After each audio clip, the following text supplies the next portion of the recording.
இன்றைக்கு சட்ட ஒழுங்கு சந்தி சிரிக்குது. உண்மைதானே?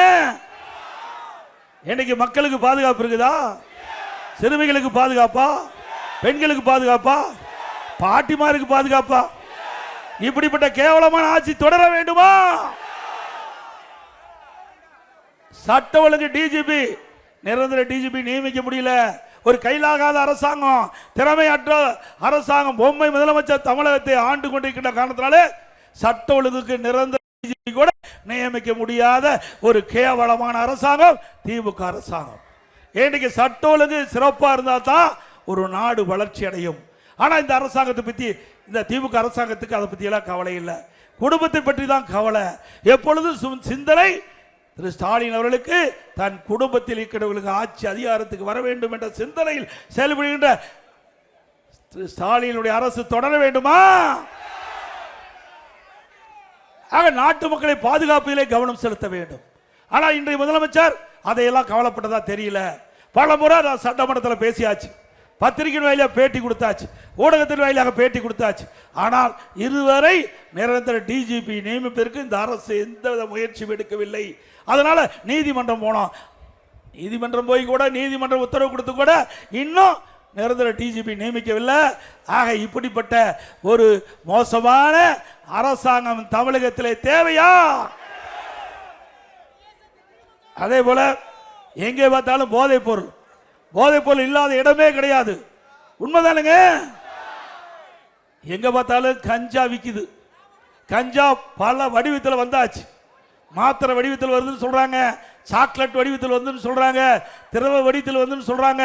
இப்படி பல ரூபத்தில் இன்றைக்கு கஞ்சாவில் தயாரிக்கப்பட்டு இன்றைக்கு மாணவர்கள், பள்ளி மாணவர்கள், கல்லூரி மாணவர்கள், பொதுமக்கள் இந்த கஞ்சாவை பயன்படுத்தியதால் அவர் வாழ்க்கை சீரழிகிறது. அப்படிப்பட்ட ஒரு மோசமான ஆட்சி தமிழகத்திலே தொடர வேண்டுமா? பல முறை சட்டமன்றத்தில் நான் பேசிவிட்டேன், ஊடகத்தின் வாயிலாக இந்த அரசுக்கு எச்சரிக்கை விடுத்தேன். ஆக நம்முடைய குழந்தைகள் தான் நமக்கு செல்வம். அப்படிப்பட்ட குழந்தைகள் நம் கண் முன்னே சீரழியக்கூடிய காட்சி இந்த ஆட்சியிலே பார்க்கப்படுகிறது.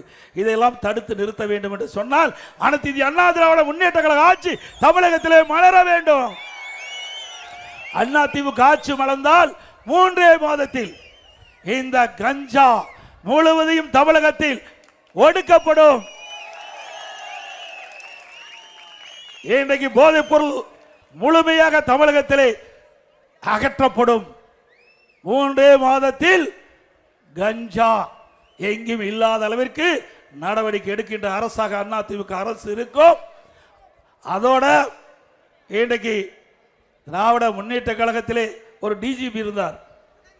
அந்த டிஜிபி ஒரு அறிக்கை வெளியிட்டார், கஞ்சாவை நான் ஒழிப்பேன் அப்படின்னு.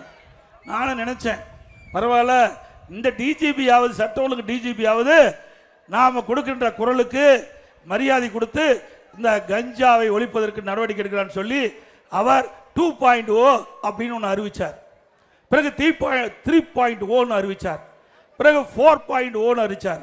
கடைசியில் ஓ போட்டு ரிட்டையர் ஆயிட்டார். கஞ்சா ஒழிச்ச மாதிரி இல்லை. ஏன்னா கஞ்சா விற்கிறவங்கலாம் பெரும்பாலும் ஆளுங்கட்சிக்கு துணை நிற்கிறவங்க தான் கஞ்சாவை விற்கிறாங்க. அப்புறம் எங்க கஞ்சாவை கட்டுப்படுத்த முடியும்? காவல்துறை எவ்வளவு முயற்சி பண்ணுச்சு, ஒன்றும் நடக்கல. அது மட்டும் இல்ல, காவல்துறைக்கே பாதுகாப்பு இல்லை. போதை ஆசாமியால எகிரி எகிரி காவல்துறை அதிகாரிகளை அடிக்கிறாங்க. இப்படிப்பட்ட அவலமான ஆட்சி தொடர வேண்டுங்களா?